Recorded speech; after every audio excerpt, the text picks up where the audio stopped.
அனைவருக்கும் வணக்கம். ஆண்டினுடைய முதல் சூரிய கிரகணம் இன்னைக்கு நடக்கிறதுக்குங்க. அதாவது ஜோதிட அடிப்படையில் இந்த கிரகணங்கள் அப்படின்னு பார்த்தீங்கன்னா ரொம்ப முக்கியத்துவம் வாய்ந்தது அப்படின்னு சொல்லலாம். ஒருத்தரோட ஜனன காலத்தை அடிப்படையாக கொண்டே இந்த ஜாதகங்கள் கணிக்கிறாங்க. இதனால் ஜனன காலத்தில் கிரகணங்கள் இருந்தால் அவை ஜாதகத்தில் தெரியும் அப்படின்னு சொல்கிறாங்க. அதுக்கு பரிகாரமும் செய்ய வேண்டி இருக்கலாம். குறிப்பாக இந்த சூரிய கிரகண நாளில் ராகுவோடு சுக்கிரன், புதன், சூரியன், சந்திரன் என 4 கிரகங்கள் இருக்கும் இணைகிறது. வாக்கியப்படி பார்க்கும்போது சனியும் சேர்ந்தே இருக்கும். எனவே இந்த கிரகணம் ரொம்பவே முக்கியமானது அப்படின்னு சொல்லலாம். அப்படிப்பட்ட ஒவ்வொரு கிரகணமுமே நம்ம உற்று பார்க்க வேண்டியது தான். அந்த வகையில் இந்த சூரிய கிரகணம் அப்படின்னு பார்த்தீங்கன்னா பிப்ரவரி 17ஆம் தேதி செவ்வாய்க்கிழமை அப்படின்னு சொல்லியிருந்தாங்க. இந்த நாளில் நடக்கக்கூடிய சூரிய கிரகணத்துக்கு நாம் பரிகாரம் செய்யணுமா கூடாதா? இது நம்ம இந்தியாவில் தெரியக்கூடிய கிரகணமா இல்லையா? இப்படி இருக்கிறதால நமக்கு தோஷ காலம் இருக்குதா? இது மாதிரியான பல கேள்விகளுக்கு பதில் தான் நான் இந்த வீடியோவில் சொல்லியிருக்கேன். வீடியோவை ஸ்கிப் பண்ணாமல் பாருங்கள். வீடியோ உங்களுக்கு ரொம்ப பயனுள்ளதாக இருக்கும். அதே போல் வீடியோ பிடிச்சிருந்தால் லைக் பண்ணுங்கள், ஷேர் பண்ணுங்கள், கமெண்ட் பண்ணுங்கள். மேலும் இந்த கிரகண நேரத்தில் இந்த மாதிரியான வழிபாடுகளோ இல்லை மந்திரங்களோ சொன்னால் நல்லது அப்படின்னு உங்களுக்கு தெரிஞ்சால் மறக்காமல் கீழே கமெண்ட் பாக்ஸில் பதிவிட்டுருங்க. நீங்கள் இன்னும் உற்சாகம் டிவி சேனலை சப்ஸ்கிரைப் பண்ணாமல் இருந்தால் சப்ஸ்கிரைப் பண்ணிக்கோங்க. கூடவே இருக்க பெல் ஐகானை மறக்காமல் கிளிக் பண்ணிடுங்க. வாங்க வீடியோக்குள்ளே போகலாம். இந்த வீடியோ பார்த்துட்டு இருக்கக்கூடிய உங்களுக்கு வாழ்க்கையில் நிறைய தோஷம் இருக்குது, அதனால தான் நான் இப்போ ரொம்ப கஷ்டப்படுறேன் அப்படின்னு நினைக்கிறீங்களா? ஒரு சிலருக்கு திருமண யோகம் அப்படின்னு பார்த்தீங்கன்னா நிறைய நாட்கள் நிறைய வருடங்கள் கடந்து கூட கை கூடாமையே இருக்கும். எங்கள் வீட்டில் கல்யாணம் ஆகலையான்னு நிறைய மக்கள் கேட்குறது தான் நம்ம பார்த்துருப்போம். அதெல்லாம் எவ்வளவு பெரிய சங்கடத்தை ஏற்படுத்தும்.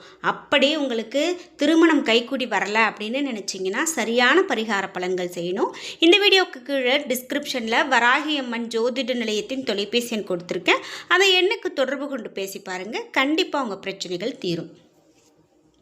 சரி, நாம் இப்போ இந்த சூரிய கிரகணத்தை பார்த்துட்ருக்கோம். இந்த சூரிய கிரகணம் அப்படின்னு பார்த்தீங்கன்னா நம்ம முன்னோர்கள் சில விதிவிலக்குகளையும் நமக்கு இந்த கிரகண நேரத்தில் சொல்லியிருக்காங்க. அதாவது எந்த கிரகணம் எல்லாம் நம்மளுடைய தேசத்தில் தெரியலையோ அவற்றுக்கெல்லாம் நம்ம பரிகாரங்கள் செய்ய வேண்டியது இல்லை அப்படின்னு சொல்கிறாங்க. காரணம் அவற்றினுடைய நேரப்படி பாதிப்பு நமக்கு இருக்காது அப்படிங்கிறது தான் அதுக்கு காரணம். இது நம்ம முன்னோர்கள் சொன்னது.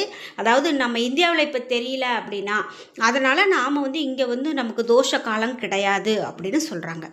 பொதுவாக சூரிய கிரகண காலத்தில் வெறும் கண்ணால் சூரியனை பார்க்கக்கூடாது அப்படிங்கிறது அறிவியல். நமக்கு சூரிய கிரகணம் தெரியாது அப்படின்னு சொன்னால் அந்த வேளையில் நம்ம சூரியனை பார்த்தாலும் நமக்கு ஆபத்து ஏற்படாது அப்படின்னுது அறிவியல் மூலமாக சொல்கிறாங்க. இதையே நம்ம முன்னோர்களும் கடைப்பிடிச்சிருக்காங்க. சரி, இந்த கிரகணம் நம்ம இந்தியாவில் தெரியுமா தெரியாதா அப்படின்னு கேட்டால் இந்த கிரகணம் நம்ம இந்தியாவில் தெரியாது. பிப்ரவரி 17ஆம் தேதி வந்திருக்கக்கூடிய இந்த சூரிய கிரகணம் இந்தியாவில் தெரியாது.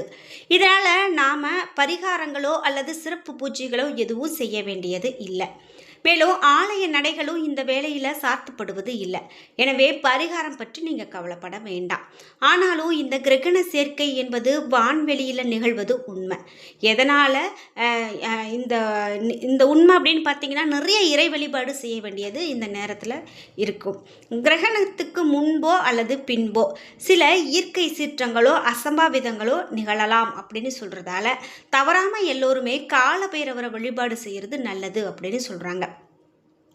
குறிப்பிட்டு இந்த சூரிய கிரகணத்தை பார்க்கும்போது அமாவாசை இருக்கிறதால முன்னோர்கள் வழிபாடு கட்டாயமாக நம்ம செய்யணும். பெரும்பாலும் இந்த நாளில் தான் மயான கொள்ளை நிகழ்வு நடைபெறும். அவற்றில் நம்ம கலந்து கொண்டு வழிபட்டாலும் கூட அம்மனுடைய அருளால் அனைத்து நன்மையும் நடைபெறும் அப்படின்னு சொல்லலாம். இனி அடுத்த மாத தொடக்கத்திலேயே சந்திர கிரகணம் வருது.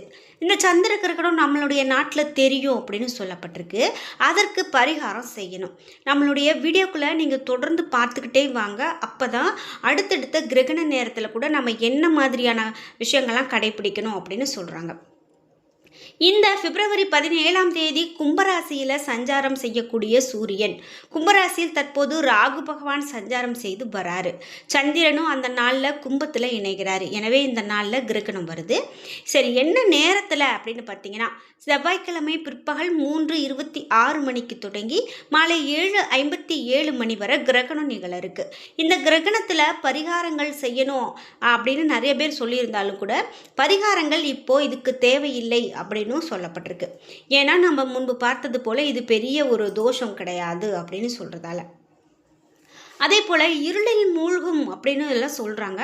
ஆனால் இருளில் மூழ்கக்கூடிய ஒரு கிரகணமாக இது பார்க்கப்படலை. அதனால் நம்ம ஒன்றும் பயந்துக்க வேண்டாம். தோஷ காலம் இல்லை அப்படின்னு சொல்லப்பட்டிருக்கு. சரி, பொதுவாகவே இந்த கிரகண நேரத்தில் நம்ம என்னெல்லாம் செய்யக்கூடாது அப்படின்னு பார்த்தீங்கன்னா, நம்ம கிரகண நேரத்தில் மனக்குழப்பம், கவன சிதறல் நிலவக்கூடியதாகவும், அதே போல் வேறு எங்கேயுமே நம்ம அசைவம் சாப்பிட்றது தவிர்க்கிறது, இந்த மாதிரிலாம் செய்யணும். முக்கியமாக நகம் வெட்டுவது இந்த நேரத்தில் செய்யக்கூடாது. கர்ப்பிணி பெண்கள் உடம்பின் மீதும் தலையில் எண்ணெய் தேய்த்து கொள்வது கூடாது. அதே போல் நகம் வெட்டுதல் கூடாது. உடம்புல ஏதேனும் ஒரு இடத்துல அரிப்பு ஏற்பட்டால் சொரிந்து கொள்ளாமல் இருப்பது நல்லது. அதே போல் அப்படி செய்தால் குழந்தைகளுக்கு மங்கலான மச்சம் போன்ற அடையாளங்கள் ஏற்படும் அப்படின்னு சொல்லப்படுது. குறிப்பிட்டு இந்த கிரகண நேரத்தில் இறைவனுடைய வழிபாடு மட்டும்தான் உகந்ததாக பார்க்கப்படுது. அதாவது கிரகணம் இங்கே தெரியுதோ தெரியலையோ, நம்ம வெளியில் போகிறோமோ இல்லையோ, நாம் இந்த நேரத்தில் நாம் இந்த இறை வழிபாடுகளை, நம்ம இறைவனுடைய மந்திரங்களை, அவர்களுடைய பெயர்களை உச்சரிக்கிறது ரொம்ப சிறப்பு அப்படின்னு சொல்கிறாங்க. குறிப்பிட்டு துதிக்கிறதால சாதாரணமாக நமக்கு கிடைக்கக்கூடிய பலனை விட 100 மடங்கு அதிகமான பலன் கிடைக்கும் அப்படின்னு நம்பப்படுது. கர்ப்ப காலத்தில் அந்த பெண் இறை வழிபாடு செய்வதும் புராண கதைகளை படிப்பதால் அந்த குழந்தைக்கு நல்லருள் கிடைக்கும் என்பது சொல்லப்படுது. கிரகண நேரத்தில் இதை செய்தால் பல மடங்கு நற்பலன்கள் கிடைக்கும். கர்ப்பிணி பெண்கள் மட்டும் இல்லாமல் மற்ற நாடுகள் இறைவனின் மந்திரங்களை கூறி வழிபாடு செய்வது நன்மை.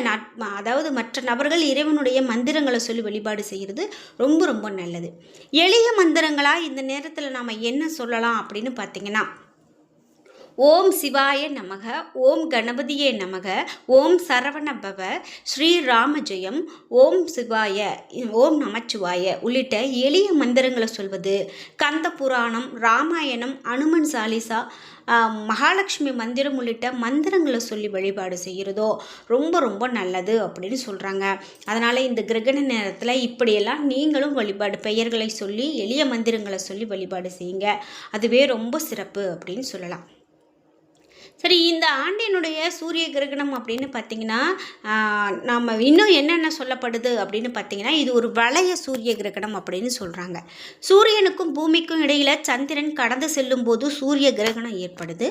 ஆனால் சந்திரன் பூமியை விட்டு தொலைவில் இருக்கும்போது அதனுடைய அளவு சூரியனை விட சிறிதாகவே இருக்கும். அதே நேரத்தில் சந்திரன் சூரியனை முழுமையாக மறைக்காமல் அதனுடைய மையப்பகுதியை மட்டும் மறைக்கும். இதனால் சூரியனுடைய விளிம்பு பகுதி மட்டும் ஒரு பிரகாசமான மோதிரம் அல்லது நெருப்பு வளையம் போல காட்சி கொடுக்கும். இப்படி இந்த வானில் நடக்கக்கூடிய அதிசயம் அப்படின்னு பார்த்தீங்கன்னா, நேரடியாக பார்க்க வேண்டாம் அப்படின்னும் சொல்லப்பட்டிருக்கு. அதாவது இப்போ மட்டும் இல்லை, எப்பயுமே இந்த மாதிரி கிரகண நேரங்கள் வருது அப்படின்னா நம்ம கொஞ்சம் எச்சரிக்கையோடு இதை கண்காணிக்கிறது தான் நல்லது. முக்கியமாக இந்த கிரகணம் அப்படின்னு பார்த்தீங்கன்னா, நெருப்பு வளையம், அதாவது அந்த நிலவை சுற்றி சூரியனை சுற்றி நெருப்பு வளையம் போல் நமக்கு தெரியும். அதனால் இது நெருப்பு வளைய சூரிய கிரகணம் அப்படின்னு சொல்லப்படுது. சுமார் 4.5 மணி நேரம் நீடிக்கும் இந்த அரிய நிகழ்வு அப்படின்னும், சூரியனை பகுதி அளவில் மறைக்கும் போது ஒளி வட்டமாக தெரியும் தன்மையால் இது மிக பெரும் சிறப்பு பெறுகிறது அப்படின்னு சொல்கிறாங்க. அதாவது 4:30 மணி நேரம், அதாவது அதிக நேரம் தான் இது. அவ்வளவு நேரம் நீடிக்கக்கூடிய இந்த கிரகணம் இது ஒரு அரிய கிரகணம் அப்படின்னு சொல்லலாம். முக்கியமாக தீ வளையம் போன்ற அழகிய காட்சி வானில் தோன்றும். இந்த நிகழ்வு வானியல் ஆய்வாளர்களுக்கு மிகவும் முக்கியமானதாக பார்க்கப்படக்கூடிய நிகழ்வு அப்படின்னு சொல்கிறாங்க. 4:30 மணி நிமிடங்கள் நடைபெறக்கூடிய நிகழ்வில் அரிய நெருப்பு வளைய காட்சியின் உச்சத்தை அதிகபட்சமாக 2 நிமிடங்கள் 20 வினாடிகள் மட்டுமே காண முடியும் அப்படின்னு வானியல் நிபுணர்களால் சொல்லப்பட்டிருக்கு. முக்கியமாக தென்னாப்பிரிக்கா, தென் அமெரிக்கா பகுதிகள் மற்றும் அண்டார்டிகா போன்ற இடங்களில் மட்டுமே இந்த அரிய சூரிய கிரகணத்தை தெளிவாக காண முடியும். இதே போல் Zimbabwe, Tanzania, Argentina, Chile, Madagascar, Mauritius போன்ற நாடுகள் பகுதிகளிலையும் இது தெரியும் என தெரிவிக்கப்பட்டிருக்கு. இந்தியாவில் இந்த நெருப்பு வளைய சூரிய கிரகணம் காட்சி நேரடியாக தெரியாது. என்ன நண்பர்களே, வீடியோ பிடிச்சிருந்தா லைக் பண்ணுங்கள், ஷேர் பண்ணுங்கள், கமெண்ட் பண்ணுங்கள். நீங்கள் இன்னும் உற்சாகம் டிவி சேனலை சப்ஸ்கிரைப் பண்ணாமல் இருந்தால் சப்ஸ்கிரைப் பண்ணிக்கோங்க. கூடவே இருக்க பெல் ஐக்கானை மறக்காமல் கிளிக் பண்ணிடுங்க. நன்றி வியூவர்ஸ்.